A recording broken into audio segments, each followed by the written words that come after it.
হরে কৃষ্ণ, জয় গুরু জয়। তো দাদারা কেমন আছেন সবাই? আশা করি সকলে ভালোই আছেন। বন্ধুরা, আপনাদের আশীর্বাদে আমিও ভালো আছি।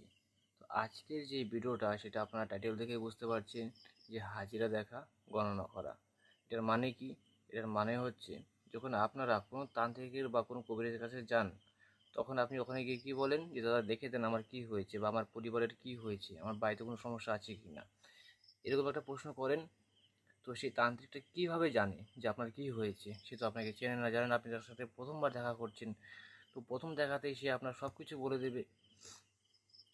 তো এই জিনিসটা, আমার চ্যানেলে যত তান্ত্রিক ভাইরা আছে, এই জিনিসটা যে না জানে তার কোনো মূল্য নেই। আপনারা যদি এই জিনিসটা জেনে থাকেন, হাজিরা দেখা, গণনা করা, এই জিনিসটা যদি জেনে থাকেন, যদি অন্য কারোর ভবিষ্যৎ গণনা করে দিতে পারেন, তখনই গিয়ে আপনাকে সে তান্ত্রিক বলে মনে হবে যে আপনি তান্ত্রিক। আর এই জিনিসটা কীভাবে করবেন, সেটা অনেক উপায় আছে, অনেক ধরনের উপায় আছে। এরকম আছে যে জিন দেবতা মক্কেল আপনার কানে কানে বলে দেবে, অথবা আপনি তাকে দর্পণ করতে পারবেন, দর্পণ করে দেখতে পারেন সেই ব্যক্তির কী হয়েছে।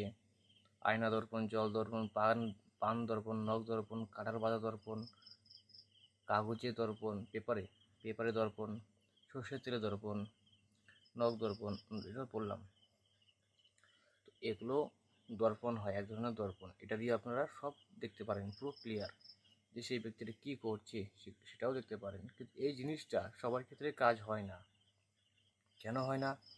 কারণ এই জিনিসটার জন্য হালকা রাশির লোকের প্রয়োজন, মানে তুলা রাশির লোকের প্রয়োজন, তবেই গিয়ে সে দর্পণ করতে পারে। এবং সেই ব্যক্তির যদি তুলা রাশি না হয়, ওই যদি কোনো ভারী রাশি হয়ে থাকে, তার জন্য আমি একটা ভিডিও দিয়েছি রাশি হালকা করার উপায়। সেটা দিয়ে আপনার রাশি আপনি হালকা করতে পারেন, হালকা হয়ে গেলে তখন আপনিও দর্পণ করতে পারবেন। তো দর্পণ আমি দিয়ে রেখেছি, ইউটিউবে দেখে নেবেন। কি করে আপনারা গণনা করবেন, মানে হাজিরা দেখবেন, তার জন্য আপনাকে দুইটা জিনিসের প্রয়োজন হবে। শিল, নড়া, মানে পাটা আর পুতু, এই দুটা জিনিস আপনারা সংগ্রহ করে নেবেন। এরপরে একটা মন্ত্র আছে, সেই মন্ত্রটা জপ করতে হবে, সেটা ব্যবহার করতে করতে। তো চলুন বন্ধুরা, আপনাদেরকে প্র্যাকটিক্যালি করে দেখিয়ে দিই যে কীভাবে কী করতে হবে। এটা হচ্ছে শিল নড়া, মানে পাটা আর পুতো, আমাদের গ্রাম ভাষায় যেটা বলা হয় পাটা পুতো, কিন্তু কিছু কিছু জায়গায় এটার নাম হচ্ছে শিল নড়া। এটা দিয়ে মশলা পেস্ট করে, এই যে দেখতে পাচ্ছেন, এটা কিন্তু উল্টা উল্টা করে রেখেছি, মশলা কিন্তু এই সাইডে পেস্ট করে, রাইট? তো আমি উল্টা করে রেখেছি, এটা উল্টো করে রাখতে হবে। তো এইটা দিয়ে কীভাবে গণনা করবেন, হাজিরা দেখবেন, ভবিষ্যৎ দেখবেন, ভিডিওটা পুরোপুরি না দেখলে বুঝতে পারবেন না। আসল খেলা তো এখন। এইভাবে রেখে দেবেন। রেখে দেওয়ার পর একটি মন্ত্র আছে, তবে মন্ত্রটি বলার আগে একটা ধূপকাঠি জ্বালাতে হবে। আমার ধূপকাঠি শেষ হয়ে গেছে। যাই হোক, আমি বলে দিচ্ছি, আপনারা কাজ করুন, কাজ হবে। অনেক লোকই আছে পারমিশন চায়, ভিডিওতে কমেন্টসে পারমিশন চায়। তাদেরকে বলি, আমার কাছে স্পেশালভাবে পারমিশনের কোনো প্রয়োজন নেই। যদি ভিডিওতে কোনো অংশটি বুঝতে ভুল হয়, তাহলে আমার সঙ্গে হোয়াটসঅ্যাপে যোগাযোগ করুন। আমার হোয়াটসঅ্যাপ নাম্বার 7584023273, এটা হচ্ছে আমার হোয়াটসঅ্যাপ নাম্বার। কোনো অংশটি বুঝতে ভুল হলে আমার সাথে হোয়াটসঅ্যাপে যোগাযোগ করবেন। কেউ সরাসরি কল দেবেন না, আগে হোয়াটসঅ্যাপে যোগাযোগ করবেন, মেসেজ দেবেন, হ্যাঁ দাদা কল করতে পারি, ফ্রি আছেন? দেখবেন যে আমি ঠিক টাইম মতন আপনার সাথে যোগাযোগ করবো। আরে দাদা, এত লোক কল করে সবার কল রিসিভ করা মুশকিল, ওই জন্য সবাই হোয়াটসঅ্যাপে যোগাযোগ করবেন। আর এই যে শিলনোড়াটি আছে, এটাকে আপনাকে ডান দিকে ঘোরাতে ঘোরাতে আপনাকে একটা মন্ত্র বলতে হবে। মন্ত্রটি হচ্ছে, গোয়া স্থাপিত ভাই গুরুর চরণ, গোয়া স্থাপিত ভাই করি নিবেদন, তুই শিশু মই শিশু, দুই শিশু একা, ছোট বড় করে দিয়েছে যেন এর বিধাতা।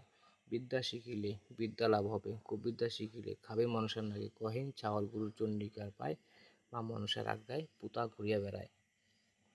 আর এটা হচ্ছে স্বয়ংসিদ্ধি মন্ত্র। মন্ত্রটা মুখস্থ হলেই সিদ্ধ হয়ে যাবে। একবার করে বলবেন, একটা করে ফু দেবেন, আবার বলবেন, আবার ফু দেবেন, আবার বলবেন, আবার ফু দেবেন, 3বার মন্ত্র, 3টা ফু হয়ে গেল।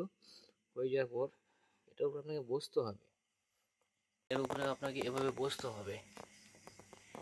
এই দেখুন, যেভাবে রাখা ছিল সেভাবেই রাখা আছে। এক পা এভাবে দেব, আর এক পা এভাবে দেব। এইটা হচ্ছে সবার জন্য, হ্যাঁ, এটা কোনো সাধারণ জিনিস না। আপনারা যদি এটাকে সাধারণ জিনিস মনে করেন, এটা ভুল। এটা কোনো সাধারণ জিনিস না। এটা দিয়ে আপনি যা দেখতে পারবেন, সেটা আপনি কোনোদিন কল্পনা করতে পারবেন না। তো চলুন কীভাবে ব্যবহার করবেন দেখিয়ে দিই। দেখুন এভাবে রাখা আছে, আমি এভাবে বসে পড়েছি, দেখুন কীভাবে বসেছি। আর একবার দেখিয়ে দিই, পাটা পুতো এভাবে রাখা আছে, দেখুন ভুল করবেন না, এভাবে রাখা আছে। এক পা দিবেন এভাবে এক সাইডে, আর এক পা দিবেন এভাবে রেখে দিলেন, পায়ের আঙুলগুলো উঁচু করে দেবেন, পায়ের আঙুলগুলো উঁচু করে দেবেন যদি নিচে টাচ না হয়। আর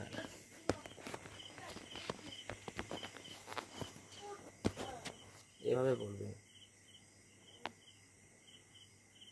এভাবে বসার পর বলবেন, হে মা কালী, তুমি যদি পাটা পুতোর মধ্যে এসে থাকো তাহলে আমাকে নিয়ে তুমি ডান দিকে অথবা বাম দিকে যে কোনো দিক করো, তোমার ইচ্ছে মতন তুমি যে কোনো দিক করো। দেখুন অটোমেটিক ঘুরছে, দেখুন অটোমেটিক ঘুরছে।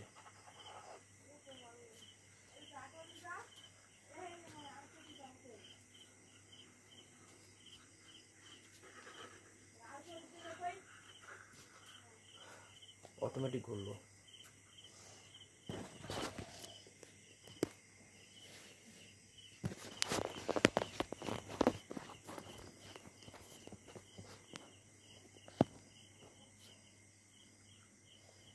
এইটা কিন্তু অটোমেটিকই ঘুরলো। এইভাবে আপনারা প্রশ্ন করতে পারেন। যখন এটা স্টার্ট হয়ে যাবে, ঘুরতে লাগবে, তখন আপনারা বলবেন, হে মা কালী, যদি আমাকে কেউ বান মেরে রাখে তাহলে তুমি এদিকে ঘোরো, আর যদি কেউ বান না মেরে রাখে এদিকে ঘোরো। এভাবে জিজ্ঞেস করবেন, একটা একটা করে জিজ্ঞেস করবেন। তারপর জিজ্ঞেস করবেন আপনার যেটা সন্দেহ, যেরকম আপনি যদি জিজ্ঞেস করে থাকেন যে আপনার পেটে জড়িবুটি আছে কিনা, আপনাকে কেউ বশীকরণ করে রাখছে কিনা, তাহলে এখানে কীভাবে জিজ্ঞেস করতে হবে, হে মা কালী, আমার পেটে যদি জড়িবুটি থাকে বা কেউ যদি কিছু খাওয়ায় রাখে, গাছ গাছে জড়িবুটি থাকে, তাহলে আমাকে এদিকে করো, আর যদি না থাকে এদিকে করো।